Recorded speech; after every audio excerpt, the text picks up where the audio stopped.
அதற்கப்புறம் பார்த்தா வருஷம் வருஷம் நான் படிக்கிறதுக்காக 25 லட்சம் ரூபாய் நான் செலவு பண்ணி கொடுத்துக்கிட்டு இருக்கிறேன். அதையும் இவங்க ஏதோ கிண்டல் பண்றது.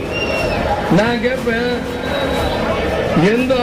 அதாவது இப்ப புரிஞ்சுங்க, நான் இவ்வளவு தூரம் கொடுத்து கட்சி ஆரம்பிக்க போறேன்னு தெரிஞ்சதுக்கு அப்புறம் தான் இப்ப சில அரசியல் கட்சிகள் படிப்புக்கெல்லாம் உதவி பண்ணிட்டு இருக்கும். தயவு செய்து எல்லாருமே நல்லா பார்த்துங்க. அது உண்மை. சமீப காலமாக இந்த 1 மாசம் 2 மாசமா தான் எங்கடா இந்த விஜயகாந்த் வந்துருவானா அப்படின்ட்டு ஏதோ ஒரு குழப்பத்துல ஏதோ ஒரு உதவி இப்பதான் பண்றாங்க.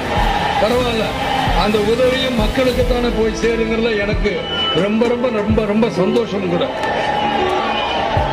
அந்த படிப்பு, ஏன்னா நான் படிக்கல, எனக்கு ஆங்கிலம் தெரியாது, ஹிந்தி தெரியாது.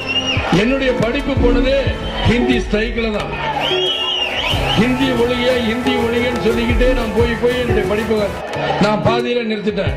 அதுதான் வானத்தை போல விழாவில் கூட நான் மதிக்கக்கூடிய டாக்டர் கலைஞர் அவர்கள் சொன்னாங்க, என் வாழ்க்கையும் விஜய் வாழ்க்கையும் ஒன்றாக இருக்குதுன்னு சொன்னார். எதற்காகனா அது உண்மை. அந்த உண்மை ஒரு பெரிய தலைவர்கிட்ட வந்திருக்கு. அதை உங்களால யாருனாலையும் மாற்ற முடியாது. நான் அந்த அளவுக்கு தமிழ் மொழிக்காக, தமிழுக்காகவும் நான் என் படிப்பை இழந்தவன். அதனால என்னை மாதிரி என்ன பூமலை பொழிதுன்னு ஒரு படத்துக்கு போவேன்.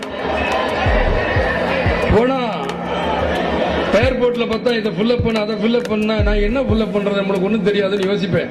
டக்குன்னு தூக்கி யாருக்கையா பக்கத்தில் ஒரு நடிகர் கொடுத்து ஏதாவது ஃபில்அப் பண்ணி கொடுத்துருங்க அப்படிப்பேன்.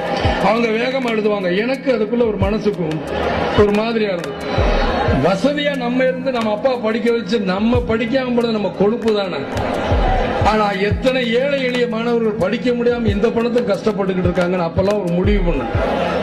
நம்ம இந்த நடிப்புல வசதியாக வந்தால், இந்த நடிப்புல மிக உயர்ந்த இடத்துக்கு வந்தோம்னால் முதல்ல நம்ம படிக்க வைக்கணும். எல்லாரையும் நம்ம படிக்க வைக்கணுங்கிறத என்னுடைய முழு எண்ணம் ஓடிச்சு.